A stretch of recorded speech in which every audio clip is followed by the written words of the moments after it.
വളരെ ബൃഹത്തായിട്ടുള്ള അറേഞ്ച്മെൻറ്റ്സ് തന്നെ പോലീസിൻ്റെ ഭാഗത്തുനിന്ന് ഇത്തവണത്തെ മണ്ഡല മകരവിളക്ക് മഹോത്സവത്തിന് വേണ്ടി എടുത്തിട്ടുണ്ട്. പൂർണ്ണ തയ്യാറെടുപ്പോടു കൂടിയാണ് പോലീസ് സംഘം ഇവിടെയുള്ളത്.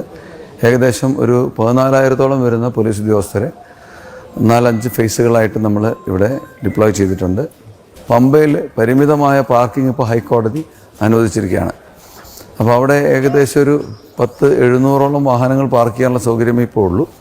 അപ്പോൾ അത് ഫസ്റ്റ് കം ഫസ്റ്റ് സർവ് ബേസിസിൽ ആദ്യം വരുന്ന ആളുകൾക്ക് കൊടുക്കാനും, പിന്നെ അവശരും പ്രായവാധികമുള്ളവരും കുട്ടികളുമായിട്ട് വരുന്ന ആൾക്കാരൊക്കെ ഉണ്ടെങ്കിൽ അവർക്ക് പ്രിഫറൻസ് കൊടുക്കാനും, സെൽഫ് ഡ്രിവൺ വെഹിക്കിൾസിന് പ്രിഫറൻസ് കൊടുക്കണം എന്നുള്ള നിർദ്ദേശത്തോടു കൂടിയിട്ടാണ് നമ്മൾ ഇപ്പോഴത്തെ അറേഞ്ച്മെൻറ്റ്സ് ചെയ്തിരിക്കുന്നത്. അപ്പോൾ നിലയ്ക്കൽ വെച്ച് തന്നെ അവർക്ക് എവിടെയാണ് പാർക്കിംഗ് എന്നുള്ള അവരെ അറിയിച്ച് കൊടുത്തിട്ട് ബാക്കിയുള്ളവർ അവിടെ പോയി പാർക്ക് ചെയ്ത് എന്തു തന്നെയാണെങ്കിലും ചെറുവാഹനങ്ങൾ മാത്രമേ, അതും ഫാസ്റ്റാഗുള്ള വാഹനങ്ങൾ മാത്രമേ പമ്പയിൽ അനുവദിക്കാൻ പാടുള്ളൂ എന്ന് ബഹുമാനപ്പെട്ട ഹൈക്കോടതിയുടെ നിർദ്ദേശമുണ്ട്. അത് കൃത്യമായി ഭക്തജനങ്ങൾ പാലിക്കണം.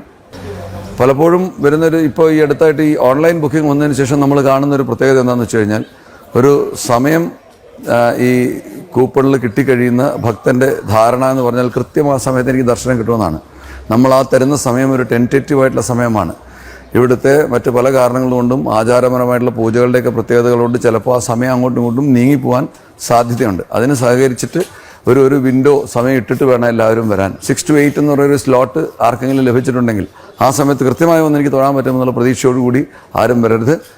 ഈ തീർത്ഥാടന കാലത്ത് എല്ലാവർക്കും സുഗമമായ സുഖദർശനം സാധ്യമാകാൻ വേണ്ടിയിട്ടുള്ള ഈ ഉദ്യമങ്ങൾക്ക് എല്ലാ തരത്തിലുള്ള സഹകരണം എല്ലാവരും തരണമെന്ന് ഇത്തരുണത്തിൽ ഞാൻ അഭ്യർത്ഥിച്ചുകൊള്ളുകയാണ്.